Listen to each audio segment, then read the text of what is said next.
여러분은 TV를 자주 보시나요? 저는 그다지 TV를 챙겨보지 않는 편인데 우연히 TV 채널을 돌리다 고등학생 신분으로 아이를 낳고 부모가 된 어린 친구들의 이야기를 보게 된 적이 있어요. 그 친구들을 보고 있으니 안타까운 마음과 동시에 참, 누구와 다르게 대견하다는 생각을 하게 됐는데 제 주변에서 비슷한 케이스의 사람이 있었거든요. 하지만 제가 아는 사람은 철이 없어도 너무 없어 TV 속 아이들과는 많이 달랐는데요. 그때의 일들을 곱씹어보다 이렇게 사연까지 신청하게 되었어요. 저와 남편은 대학 동창이었어요. 하지만 그 이상 그 이하의 사이는 아니었어요. 남편이 군입대를 이유로 휴학을 한 후로는 남편을 보지 못했을 정도로 저희는 엄연히 말하면 친구 사이도 아니었어요. 하지만 사람 인연이란 게 참 웃긴 것이 우연히 외근을 나갔다가 거래처 직원으로 남편을 다시 만나게 되었고 처음엔 어색할 것 같았던 분위기는 점점 동창을 만났다는 반가움에 화기애애해졌죠. 시간이 흐르니 점점 저도 남편도 서로를 친구 이상으로 생각하게 되더라고요. 그저 반가운 감정이라고 생각했는데 남편을 만날 때면 설렜고 딱히 대학 시절 무언가 같이 한 기억은 없지만 같은 장소를 기억하고 또 같은 수업을 들었다는 공통분모가 저희를 어색할 틈 없이 자연스럽게 연인 사이로 만들어졌어요. 그렇게 2년 정도 연애를 했고 저와 남편은 29살이 되었는데요. 그때부터 많지는 않았지만 한두 명씩 결혼을 하는 친구가 생겼고 결혼한 친구가 행복한 모습을 보며 저도 은근 부러워 남편과 결혼을 생각하게 되었는데요. 이런 저의 마음을 알았는지 가끔 지나가는 말로 결혼에 대한 이야기를 하던 저에게 남편이 먼저 뜻밖의 고백을 해왔어요. 저기 있잖아. 나 사실 너한테 말 못한 게 있어. 어? 그게 뭔데? 그게 말이야.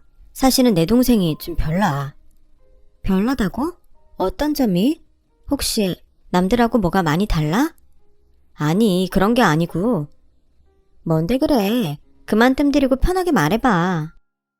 사실은 내 동생이 고등학생일 때 속도 위반을 해서 애를 먼저 낳았는데 이번에 결혼을 해.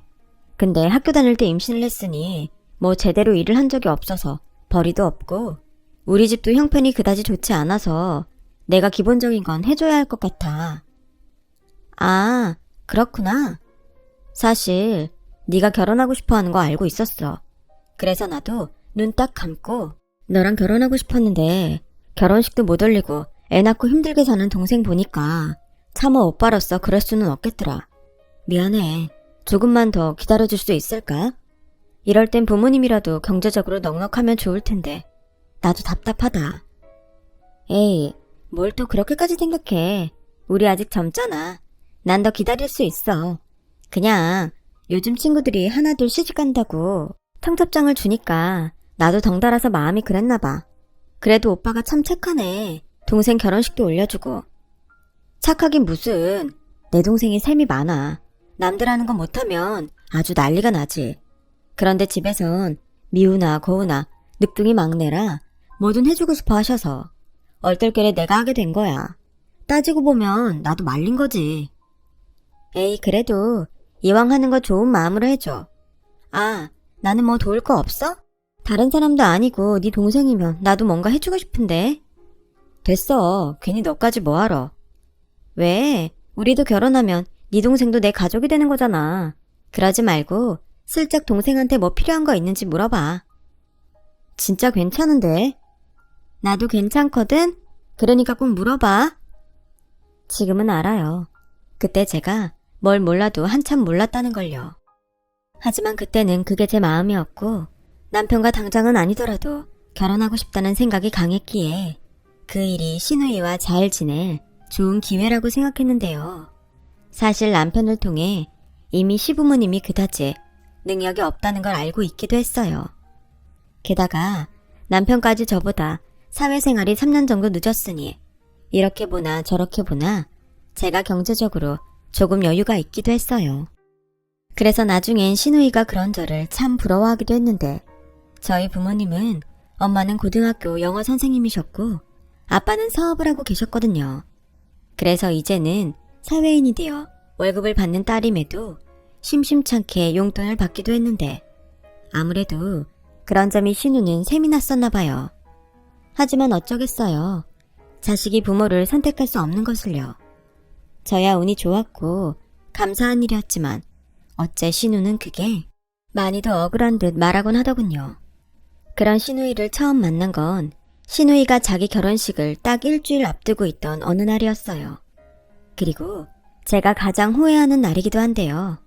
제가 괜찮다고 필요한 거 있으면 말해달라고 남편에게 말했는데 도무지 남편은 그 말을 신우이한테 전할 생각이 없어 보였고 답답한 제가 남편에게 먼저 신우이를 만나게 해달라고 말을 했죠. 그렇게 제가 직접 제 무덤을 파게 된 거였어요. 그리고 그렇게 만나게 된 신우이와 잘 지내고 싶었던 저는 제가 먼저 뭐 필요한 게 없냐고 살갑게 물었고 신우이는 처음 보는 오빠의 여자친구가 무언가 사주겠다고 하니 눈이 초롱초롱해서는 기대에 찬 얼굴로 이렇게 말하더라고요. 정말 필요한 거 말해도 돼요? 네, 냉장고나 TV 같은 거라도 괜찮아요. 그렇게 비싼 것도 괜찮아요? 와! 임지선, 적당히 해. 난 그냥 밥통이나 받았으면 좋겠다. 싼 걸로. 어머, 오빠도 참 센스 없다. 여자친구는 이렇게 잘 골라놓고 어쩜 하나뿐인 동생한테는 그렇게 대충이냐? 그리고 나 밥통 있어. 애 키우면서 밥통도 없을까봐? 그렇게 따지면 냉장고가 없냐? TV도 있잖아.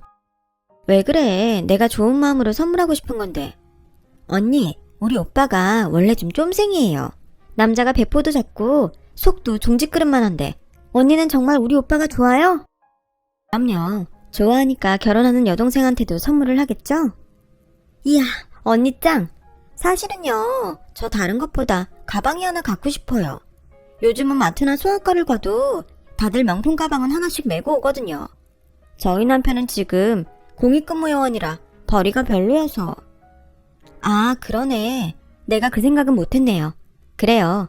우리 말 나온 김에 백화점 가서 하나 골라봐요. 정말요? 그래도 돼요? 언니, 저 꿈꾸는 것 같아요. 이거 현실 맞죠?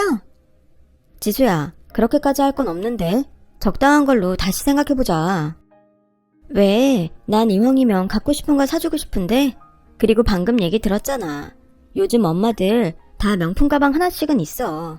나도 친구들한테 들었는걸. 그리고 다들 하나씩 있는데 나만 없으면 얼마나 우울한 줄 알아? 네가 남자라서 모르는 거야. 맞아요. 우리 오빠는 모르는 게 너무 많아. 그럼 오늘 백화점 가서 사주실 거예요? 저 샤넬 가방 사도 돼요? 아, 샤넬? 그래요. 저는 그렇게 신우이 결혼 선물로 500만원짜리 샤넬백을 선물로 사줬어요. 뭐 생각보다 비싼 선물을 하긴 했지만 나름 의미 있고 멀리 봤을 때 신우이와 사이좋게 지낼 수 있으니 나쁘지 않은 선택을 했다고 생각했는데 시간이 지나고 보니 그게 제 발목을 잡더라고요. 신우이는 그날 이후 저만 보면 친언니 같다면서 이런저런 이야기를 했는데 항상 이야기의 끝은 갖고 싶은 건 많은데 돈이 없어서 우울하다는 거였어요. 게다가 제가 가진 건 죄다 좋아 보인다며 탐을 내기도 했는데 이건 아니다 싶은 생각이 뒤늦게 들더라고요. 그래서 결혼 전에는 신우이와 슬쩍 거리를 두기도 했어요. 하지만 정확히 3년 후 저는 남편과 결혼을 했고 그때는 신우이와는 한 가족이었기에 아무리 신우이랑 거리를 두려고 해도 그게 쉽지만은 않았는데요. 제가 결혼 전에 신우이와 거리를 두려고 했던 것 때문인지 신우이는 제가 결혼 후 정식 올케가 되자 집요하게 저에게 달라붙었어요. 언니, 이번 주말에 뭐 해요? 왜요? 이번 주는 집에서 좀 쉬고 싶은데. 아니, 저는 평일 내내 애랑 집에 있잖아요. 그래서 주말엔 남편한테 애기 맡기고 언니랑 밖에서 쇼핑도 하고 맛있는 것도 먹고 싶은데 안 돼요? 우리 그거 지난주에 하지 않았어요? 그때 아가씨 화장품 떨어져서 샘플 쓴다고 내가 화장품 기초 세트도 사줬잖아요. 아, 맞긴 한데 떨어진 게 어디 화장품 뿐이겠어요? 같은 여자끼리 다 알면서. 아가씨, 내가 어지간해서는 말하지 않으려고 했는데 아무리 경제적으로 힘들어도 이렇게 대놓고 사달라고 하는 건 아니에요. 아가씨도 이제 한 아이의 엄마잖아요. 그럼 스스로 해결할 수도 있는 것도 있어야죠. 어머, 언니, 지금 그 말은 좀 그렇네요.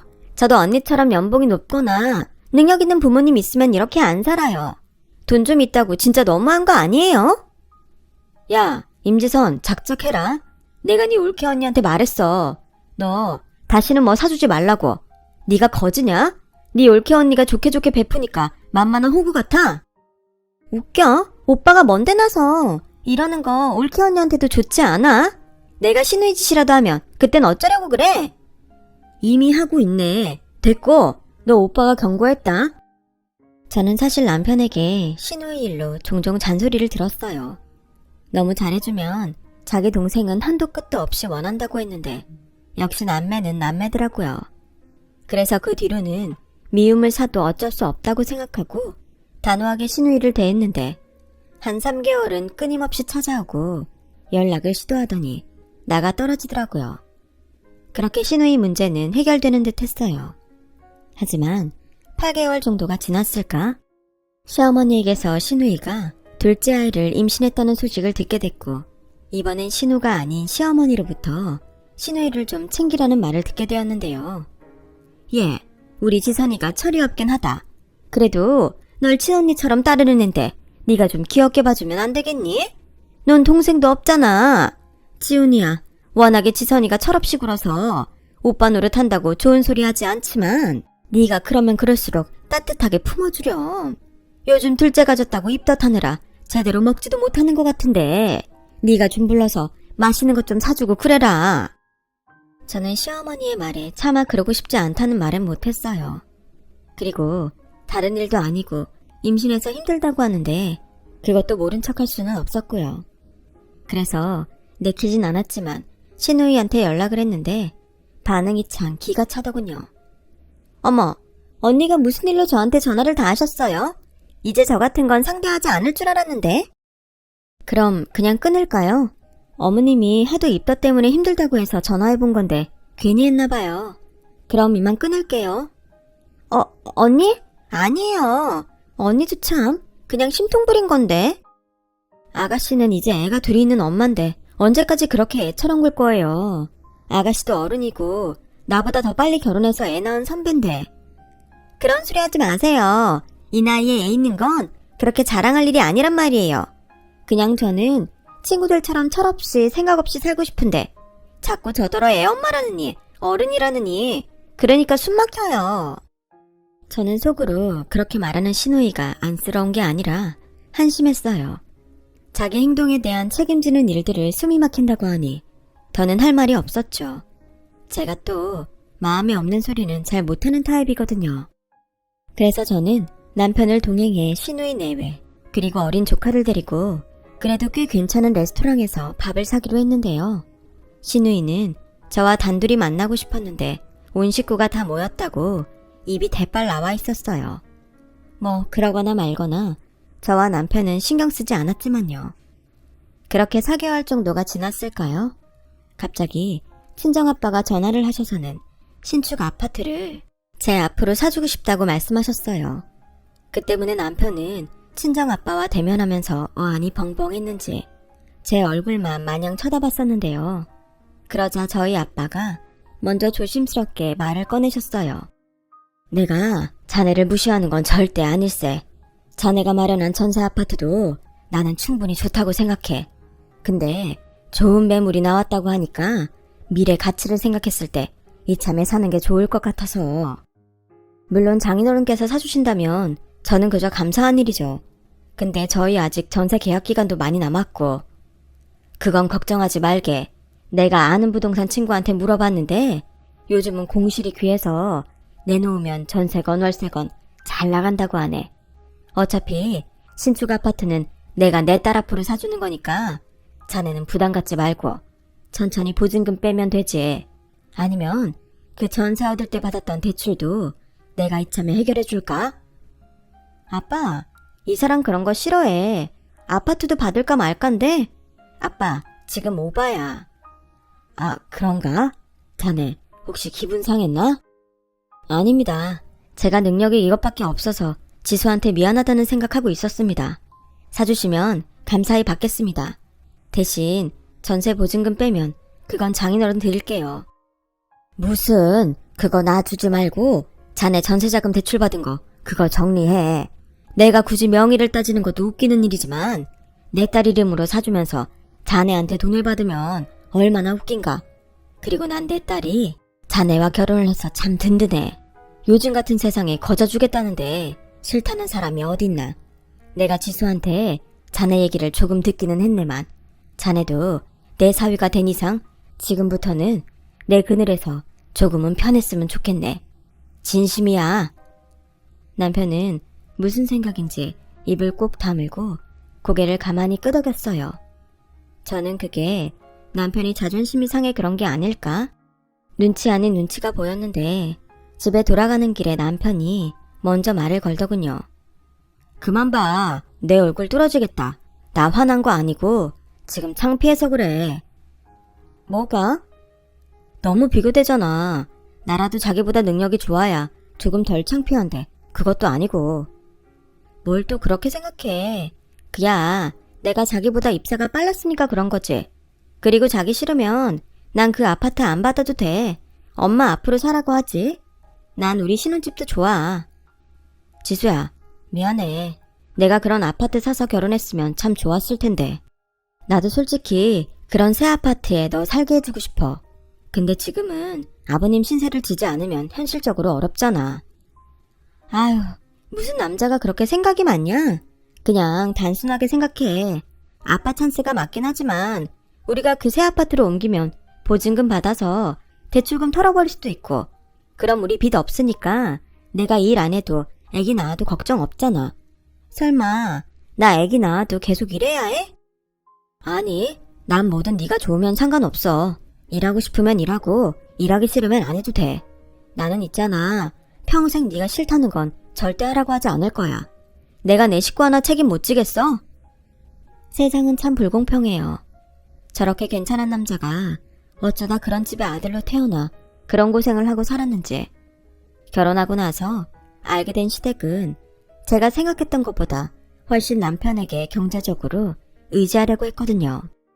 그리고 저희가 친정아빠의 도움으로 새 아파트로 이사를 하게 됐다는 걸 알게 된 시어머니는 저희가 살던 전세 아파트에 신혼애를 이사시키면 안 되겠냐고 김칫국을 마시는 거예요.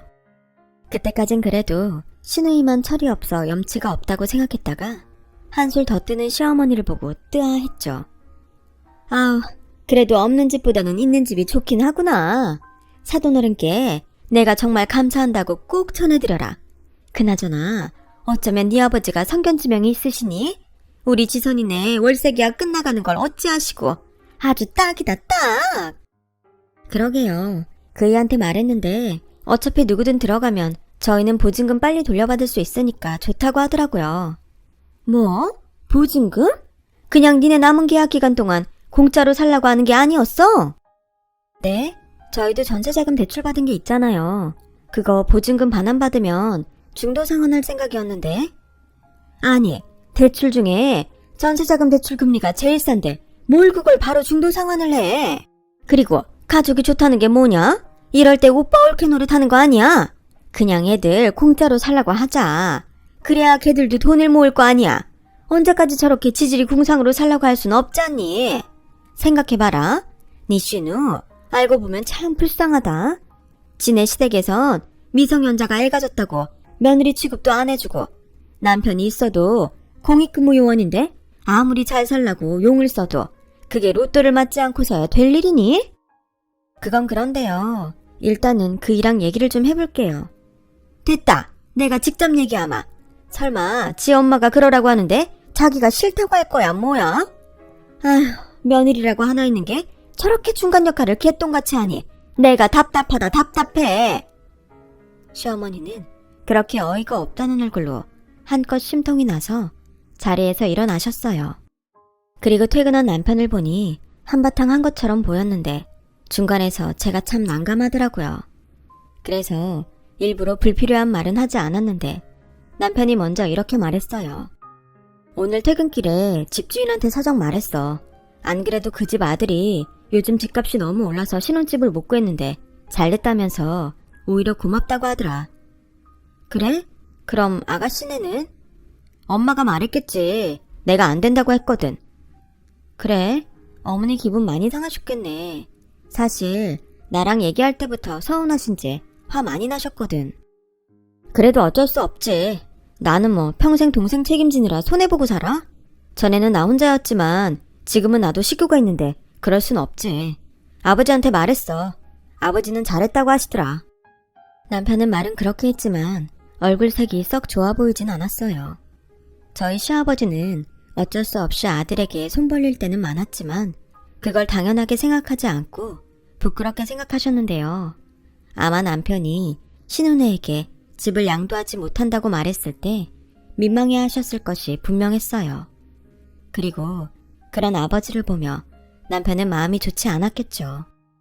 그렇게 조금은 불편했지만 그 일은 일단락 되는 것처럼 보였어요. 그리고 3달 뒤 저희 부부는 신축 아파트로 이사를 하게 됐고 이사하랴 회사 일 처리하랴 정신이 없어서 집들이 할 생각은 하지도 못했는데 이사하고 첫 번째로 맞이한 주말이라 늘어지게 늦잠을 자고 있던 저희 부부에게 날벼락 같은 불청객이 찾아왔어요. 시어머니와 배가 산만한 신우이였죠. 아니, 지금 시간이 몇 시인데 너는 여태 퍼자냐? 오셨어요. 연락도 없이 무슨 일이세요? 아니, 내 아들 집에 내가 오는데 연락은 무슨? 그리고 이사를 했으면 네가 먼저 우리를 초대했어야 하는 거 아니니? 지금 니네 아버지 덕에 좋은 집에 이사 왔다고? 이젠 우리가 우습게 보이냐? 엄마, 무슨 말을 그렇게 해. 그리고 다짜고짜 쳐들어와서 지금 이게 무슨 경우야? 세상에 초대 안 해준다고 쳐들어오는 사람이 어딨어. 얘 좀 봐. 너 내가 말 안 하려고 했는데 너 장가 가서 사람이 확 바뀐 거 알긴 아니? 왜? 돈 많은 처가 등에 업으니까 이제 우리는 진보다 못한 존재야? 어머니 진정하세요. 보시다시피 저희가 아직 정리가 안 돼서 오시라고 말을 못했어요. 요즘 저도 이도 정신이 없어서 야근하고 그랬거든요. 됐다. 마음이 없으니까 그런 거지. 무슨 회사 핑계를 대고 있어. 그나저나 신축이라고 하더니 깨끗하고 구조도 참 좋구나. 그러게 나는 언제 이런 신축 아파트에 살아볼까? 진짜 부럽다. 그때였어요. 갑자기 신우이가 눈물이 그렁그렁해서는 울기 시작했고 저와 남편은 그 모습에 당황했는데 신우이는 눈치를 슬쩍 보는 것 같더니 이내 자리에 철썩하고 앉아 큰 소리로 울기 시작했어요. 참 황당했죠. 어린애도 아니고 다 큰 어른이 부러워서 남의 집 바닥에 앉아서 우는데 지금 이게 무슨 경우인가 싶었어요. 그리고 그런 신우이를 보고 시어머니는 깊은 한숨을 쉬며 신우이를 달랬는데 그러면서 하시는 말씀이 놀랄 노자였네요. 아우, 일어나 이거사. 여기서 울긴 왜 울어? 몰라. 나는 보증금 올려줄 돈도 없어서 길거리에 나앉게 생겼는데 오빠랑 새언니는 이렇게 좋은 집에서 살고. 너무 불공평하잖아. 엄마, 나도 이 집에서 살고 싶어. 엄마가 어떻게 좀 해봐. 아니, 내가 무슨 재주가 있니? 얘, 너희도 시선이 좀 달래봐라. 얘가 지금 홀몸도 아닌데 이러다 여기서 애 낳겠다. 어떻게 보면 얘가 이렇게 된 건 너희 탓도 있지 않니? 그냥 그 전셋집에 들어가 살게 했으면 좀 좋아. 다른 사람도 아니고 하나밖에 없는 동생인데. 엄마, 무슨 꿍꿍이인지는 모르겠지만 용건 없으시면 그만 가세요. 뭐야? 저 봐. 오빠가 동생을 이렇게 개떡같이 생각하는데 올케 언니 보기에 내가 얼마나 우습겠어. 솔직히 결혼 전에 명품 백도 사주고 그렇게 잘해주더니 사람이 어떻게 이렇게 변해요? 아가씨, 그야 아가씨가 적당히 했어야죠. 어머어머, 제가 뭘요? 엄마, 올케 언니가 나한테 하는 소리 들었지? 아가씨 지금 몇 살이에요? 그리고 기억 안 나요? 걸핏하면 제 물건 좋다고 달라고 하고 제가 안 된다고 하면 억지로 울면서 뺏어서는 기어이 망가뜨렸던 거. 저 그런 행동 딱 싫어해요. 그건 예의 없는 행동이라고요. 얘, 너 지금 말 다 했니? 내가 보자니까 네가 아주 내 딸한테 막대하는 게 맞았구나. 그리고 올케 언니여도 언니는 언닌데 좀 주면 어떠냐? 어머니도 그래요. 아가씨가 저러면 따끔하게 혼을 내셔야죠. 어머님이 그러시니까 아가씨가 저 나이 먹도록 철이 없는 거예요. 이제는 시애미한테 훈계까지? 지금 보니까 너는 위아래도 없구나. 그리고 얘가 네 친동생이었어 봐. 네가 그렇게 했겠니? 당연히 아니죠. 친동생이었으면 머리털을 다 뽑아버리든 뒤통수를 3개 갈기든 정신교육 똑바로 시켰을 거예요. 신우이라 참은 거라고요. 세상에, 얘 말하는 것 좀 봐. 뭐가 어쩌고 어째? 네가 감히 내 딸한테 손찌검을 하고 싶었단 말이야? 어머, 너 참 무서운 애구나. 엄마, 그만해. 왜 되도 않는 억지를 부리고 그래? 그리고 임지선, 너 정신 안 차려? 언제까지 엄마 뒤에서 이런 식으로 살 거야? 오빠는 내 친오빠가 맞긴 해. 동생이 이렇게 힘들게 살면 좀 도와줄 수도 있지. 오빠 혼자만 잘 먹고 잘 살면 그만이냐? 아이, 몰라. 왜 나만 인생이 이렇게 개똥 같은 거야. 나는 평생 늙어 죽어도 이런 집에 못 살 거야. 나도 이런 집에 살고 싶단 말이야. 나는 이제 곧 둘째도 태어나는데 보증금이 없어서 집도 없고, 언니랑 오빠는 딸랑 둘이 사는데 이렇게 궁전 같은 집에 살고, 지금 내 심정을 오빠가 알기나 해. 이럴 바에는 확 죽어버리는 게 나아. 어머, 지선아. 뱃속에 애도 있는데 그런 말 하면 못 써. 임지선, 마음에도 없는 소리 하지 말고 그만큼 했으면 일어나라. 니들이 떳떳하게 벌어서 잘 살 생각을 해야지. 왜 여기서 때를 써? 남편은 화가 많이 났는지 무서운 얼굴로 신우이를 쳐다봤어요. 그러자 시어머니가 잠시 눈치를 보는 것 같더니 이내 본심을 드러내셨는데요. 너도 참, 오빠라는 애가 뭘 그렇게 애를 다그치고 그러냐? 그러지 말고 내 얘기를 좀 들어봐라. 곧 있으면 얘가 둘째를 낳아야 할 텐데 집도 없는 애들이 조리원은 꿈도 못 꾸지 않니? 그렇다고 낡고 바퀴벌레도 나오는 우리 집에서 애를 몸조리 시킬 수도 없고, 그래서 하는 소린데 얘네들 여기서 좀 지내라고 하면 안 될까? 네? 아가씨네 식구들 전부를 저희 집에요? 너도 손윗사람으로 생각해봐라. 니들이 당장 임신 계획이 있는 것도 아닌데 굳이 이렇게 넓은 집에서 둘이 있을 필요가 있니? 니네는 신혼이니 작은 방에서 알콩달콩 딱 붙어 지내도 되지. 그러니까 안방이나 작은 방은 지선이네한테 좀 양보해다오. 엄마, 여기 온 속셈이 그거였어? 지금 그게 될 것 같아? 왜? 안 될 게 뭐가 있어? 네 동생은 이런 데 살아보면 안 돼. 솔직히 너야 네 처가 때문에 여기보다 더 좋은 집에 살 수도 있지만 지선이한테는 기회가 없잖아. 오빠 덕 좀 보겠다는데 뭘 그렇게 발끈하고 그러니? 그러게, 정 같이 지내는 게 그러면 니들이 얘네 원룸 보증금 해결하고 당분간만 니들이 거기서 지내라. 뭐 그것도 나쁘지 않네. 나쁘지 않긴 뭐가 나쁘지 않아. 엄마 아들 이러면 진짜 쪽팔려서 이 사람이랑 못 살아. 이 집 장인어른이 사주셨다는 거 까먹었어? 아니, 장인어른 아시면 어쩌려고 그래? 아니, 그거야 뭐 새애기 네가 우리 지선이 안쓰러워서 그랬다고 하면 되지 않니? 다른 사람도 아니고 가족인데 그 정도는 해줄 수 있는 거잖아. 태어날 조카를 봐서라도 네가 선심 좀 쓰면 안 되겠니? 저는 정말 이 말도 안 되는 말을 하면서 간절하게 저를 쳐다보는 시어머니와 시누이를 보고 오히려 한껏 열이 받았어요. 이젠 하다 집을 뺏으려 하는구나 하는 생각이 들었거든요. 그래서 말했죠. 아주 확실하게 제 의사를 명확하게 표현했어요. 네, 안 돼요. 같이 사는 것도 안 되고 이 집 주고 아가씨네 들어가 사는 것도 안 돼요. 아니, 너는 무슨 생각도 하지 않고 그렇게 바로 안 된다고만 하니? 여기 아파트 안에 초등학교도 있고 어린이집도 있어서 우리 손주들 살기엔 딱이라 그런 건데. 그러니까요. 그렇게 딱인데 제가 왜 그런 결정을 하겠어요? 저는 제 의사 분명히 말했으니까 이만 돌아가 주셨으면 좋겠어요. 저는 그렇게 말하고 더는 상대하기 싫어 안방으로 들어갔어요. 그러자 남편이 두 사람을 돌려보내려 제법 큰 소리를 내는 듯 방 밖이 소란스러웠는데 이내 쿵 하는 소리가 들리더니 아가씨의 말도 안 되는 우는 소리가 들렸어요. 그냥 나 좀 여기서 살게 해줘. 다른 사람도 아니고 임산부가 애원하는 건데 좀 들어주면 안 되냐? 내가 뭐 공짜로 이 집을 달래? 그냥 잠깐만 산다고. 나도 이런 집에 살아보고 싶단 말이야. 무슨 외삼촌이 매정하게 그러냐? 야, 너 임산부라서 내가 이만큼 참는 줄이나 알아. 너 내가 기어코 경찰에 신고했으면 좋겠어? 좋은 말 할 때 일어나서 엄마랑 가라. 이씨, 그럼 돈이라도 줘. 여기서 못 살게 할 거면 이사라도 가게 돈이라도 달란 말이야. 그래, 정리들이 그러면 얘네들 신축 빌라라도 가게 돈이라도 빌려줘라. 내가 그럴 돈이 어딨어. 엄마도 자꾸 이러면 나 부모고 뭐고 영 끊고 살 거야. 도대체 내가 무슨 봉이야? 이렇게 이용해 먹으려고 나 낳은 거야? 아니, 언제까지 나한테 이럴 건데? 나도 좀 살자, 응? 남편이 거의 울면서 하소연하듯 말했어요.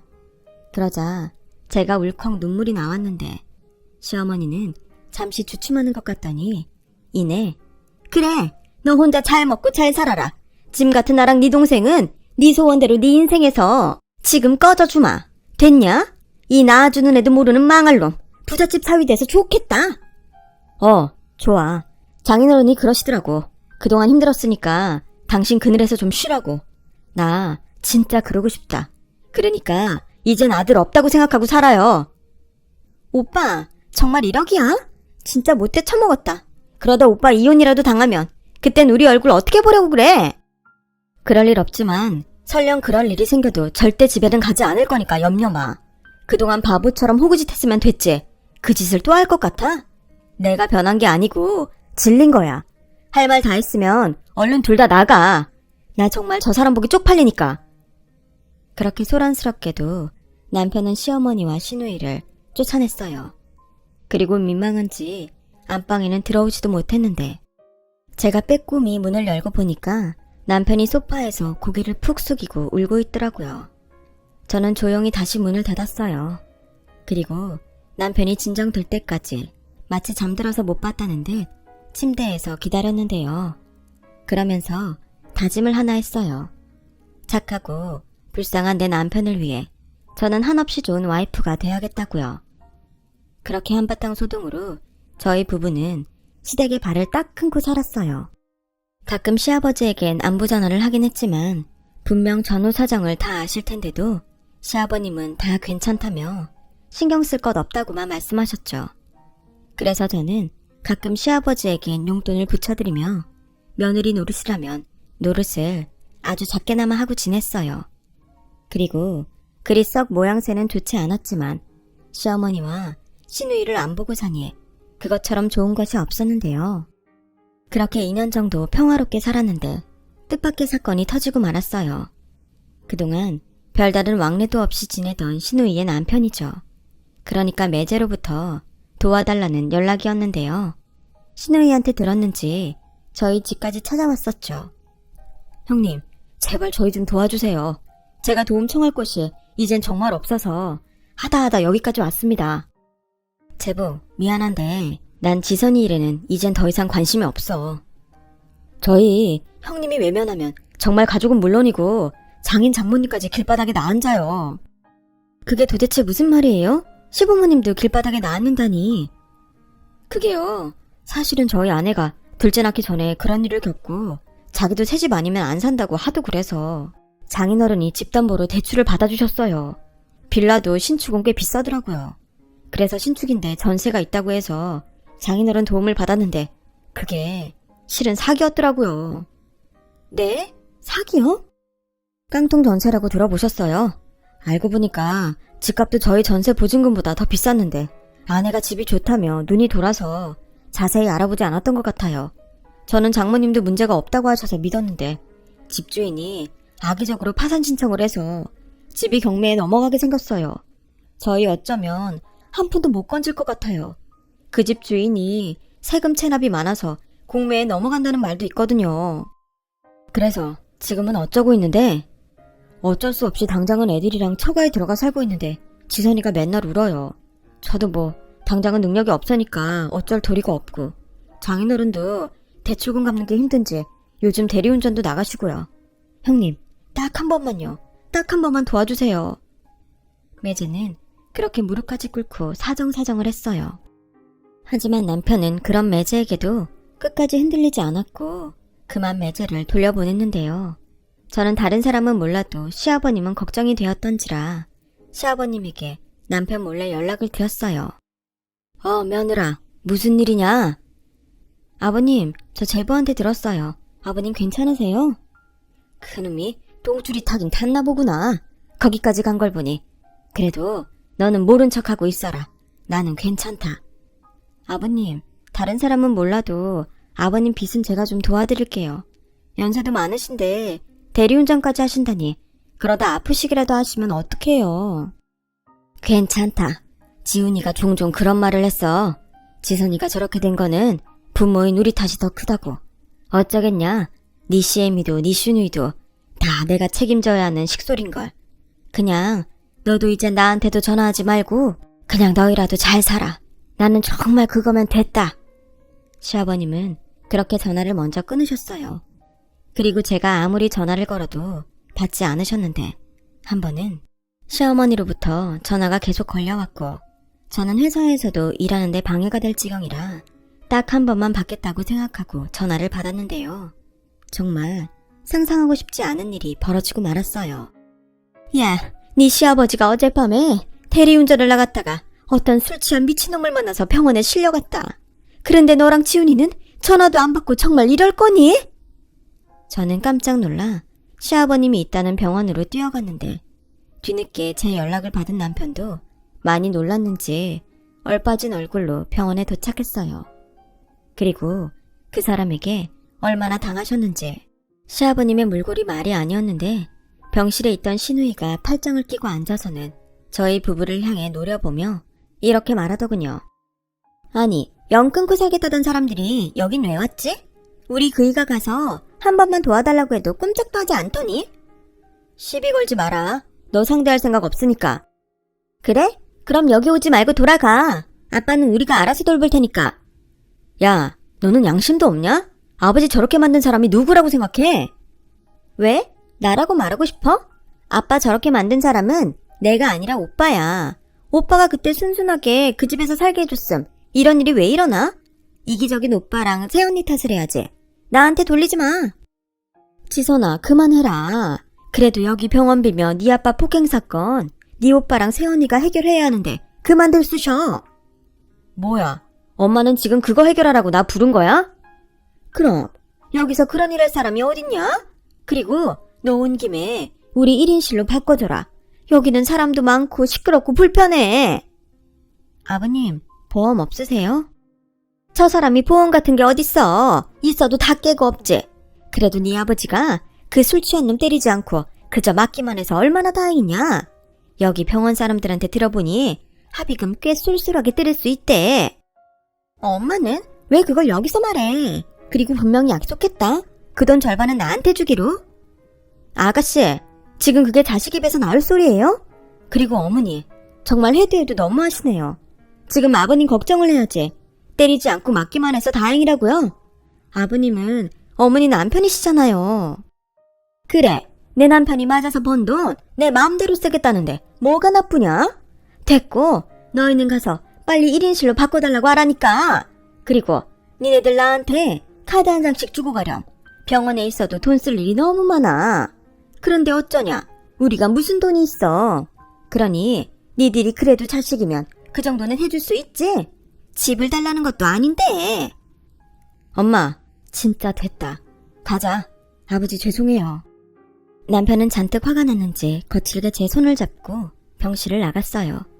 그러자 뒤늦게 시어머니와 시누이가 뛰어오며 저희를 붙잡으려고 했지만 저희는 그대로 병원 주차장까지 뛰어가 차에 타버렸어요.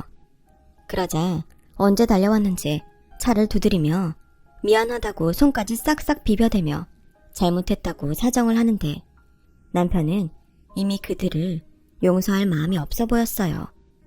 그리고 며칠 뒤 시아버님으로부터 연락이 왔고 병원에서도 자신보다 돈밖에 모르던 시어머니와 시누이를 보고 실망이 크셨는지 이혼을 결심했다고 하셨어요. 나중에 시어머니가 울고불고 시아버님에게 매달린 것 같았는데 배신감이 얼마나 크셨는지 뒤도 돌아보지 않은 것 같더라고요. 결국 시아버님은 꽤 오랜 시간을 들여 집을 팔아 빚을 모두 갚으셨고 시어머니와 소송을 통해 이혼을 하셨는데요. 시누이는 왜 자기한테는 저희 친정 같은 부모님이 안 계시냐며 또 한심한 억지를 부렸고 어쩔 수 없이 아이 둘을 데리고 그동안 문전박대하며 받아주지 않겠다던 자기네 시댁으로 들어간 것 같은데 시누이의 시댁은 강원도 산골에서 농장을 하고 있었어요. 워낙에 시누이를 싫어했던 사돈 어른들은 시누이를 집이 아닌 농막에서 지내게 한 것 같더라고요. 졸지의 신우이는 원하지도 않는 돼지나 소똥을 치우며 살고 있는 듯 했죠. 그리고 이 사실을 알게 된 경위도 정말 기가 막힌데요. 신우이가 자기 좀 여기서 데려가 달라며 남편 핸드폰에 음성 메시지를 남겼고, 남편은 이러다 신우이가 자신에게 또 엉겨붙을 것이 걱정이 되었는지 핸드폰 번호를 바꿔버리고 말았거든요. 저는 이러다 신우이가 갑자기 집에 들이닥칠까봐 걱정이 돼서 친정아빠에게 그간 있었던 이야기들 모두 털어놨고 그 집에서 나가고 싶다고 말했어요. 지금은 아파트 값도 떨어진다고 하지만 그때는 부동산 시장이 나쁘지 않았기에 꽤 많은 시세 차익을 남길 수 있었고 저희는 다른 동네로 이사를 갈 수 있었는데요. 그 후로는 정말 시어머니나 시누이하고는 연을 끊고 지금까지 살고 있어요. 가끔 시아버님과는 연락하고 왕래를 하며 지내고 있는데 저희는 암묵적으로 시어머니와 시누이에 대한 이야기는 하지 않고 있죠. 뭐 좋았던 일보다는 잊고 싶은 기억이 더 많기 때문에 굳이 이야기할 필요가 없었으니까요. 그렇게 씁쓸하지만 소란했던 시절을 보내고 저희 부부에게도 경사스러운 일이 있었어요. 그동안 기다려도 소식이 없어 애를 태우더니 제가 결혼하고 6년 만에 드디어 임신을 하게 된 거였죠. 이제 다음 달이면 기다리던 아이를 만나게 될 텐데 저는 시어머니처럼 아이가 예뻐서 모든 걸 받아주는 그런 엄마는 되지 않을 거예요. 결국 그런 잘못된 사랑이 아이를 어떻게 망치는지 제 눈으로 똑똑히 봤으니까요. 부디 늦게나마 시누이도 시어머니도 정신 차리길 바라면서 저는 현명하고 지혜로운 엄마가 되는 그날까지 최선을 다해 노력하도록 하겠습니다. 아직은 출산이 무섭기도 하지만 꼭 순산해서 예쁜 아이를 품에 안는 엄마가 되고 싶어요. 꼭 그렇게 될 수 있도록 여러분들이 응원해주시면 대단히 감사하겠습니다. 지금까지 저희 이야기 들어주셔서 정말 고맙습니다. 점점 무더워지는 요즘 건강 조심하시고 행복한 날들 되시길 진심으로 바랄게요.